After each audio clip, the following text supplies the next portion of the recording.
কি করতেছি না করতেছি নিজেরও ঠিক ঠিকানা নাই। এনিওয়ে, হ্যালো এভরিওয়ান, আসসালামু আলাইকুম। কি অবস্থা সবার, কেমন আছেন সবাই? তো এই রেসিপিটা দেখে আমি যখন এটা বানাচ্ছিলাম তখন আমি কয়েকটা রিলস বানাইছি, আবার আপলোড করছি। সবাই এখানে বিভিন্ন ধরনের কমেন্ট করছে যে কি বানাচ্ছি না বানাচ্ছি।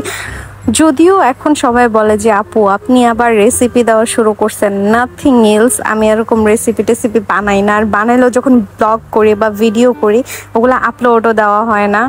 অ্যান্ড আমি এই জিনিসটা হলো যে আমি যখন খালামুনির বাসায় আসি, মানে আমার বড় খালামুনির বাসা পুরো একটা বাংলো টাইপ, ওদের মানে A to Z সব ধরনের গাছ আছে।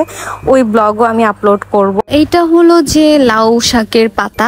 এই লাউ শাকের পাতা দিয়ে বিভিন্ন জায়গায় ফেসবুকে, ইউটিউবে সব জায়গায় দেখছি যে ইলিশ মাছ দিয়ে বেসিক্যালি পাতুরিটা বানানো হয়।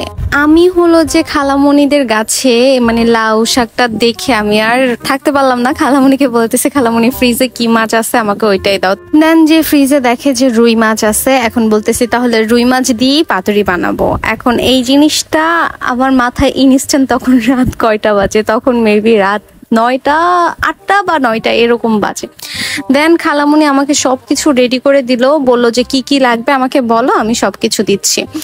দেন আমি হলো যে ব্লেন্ডার করে নিছিলাম রসুন, পেঁয়াজ, আদা টাদা যা ছিল, সরিষা বাটা, সব কিছু একসাথে ব্লেন্ড করে দেন আস্তে আস্তে মাছগুলো দিয়ে আমি একটার পর একটা পাতা দিয়ে এটা মুড়াই নিতেছিলাম। আর মুড়ানোর সময় হলো যে আবার সুতা দিয়ে পেঁচাচ্ছিলাম, কজ যখন এটা চুলায় দিব তখন এটা খুলে যাবে, যখন পানি হবে একটু পরে আপনারা দেখতে পারবেন, ওই টাইমটায় খুলে যাওয়ার সম্ভাবনা বেশি থাকে।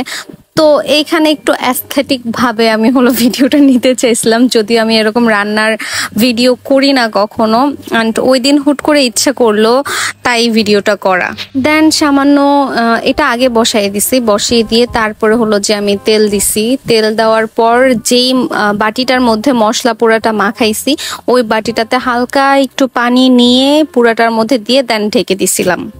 এখন যারা যারা হলো যে এই রেসিপিটা বানাইছো তারা বলবে এটাতে টমেটো দেওয়া লাগে নাকি। আরে ভাই, আমার একটা মিস্টেক হয়ে গেছে, এটাতে আমি লবণ বেশি দিয়ে ফেলছিলাম, যার কারণে আমার লাস্টে একটু টমেটো দিতে হয়েছে যাতে লবণটা একটু কম লাগে।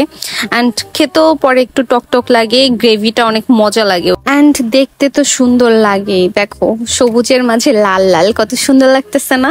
এটা হলো যে ইনস্ট্যান্ট মানে মাথায় আসলো যে লবণ হয়ে গেছে, এখন টমেটোটা কুচি করে দিলে মানে লবণটা একটু কম লাগবে। দেন সব রেসিপি ডান, এখন খাওয়ার পালা।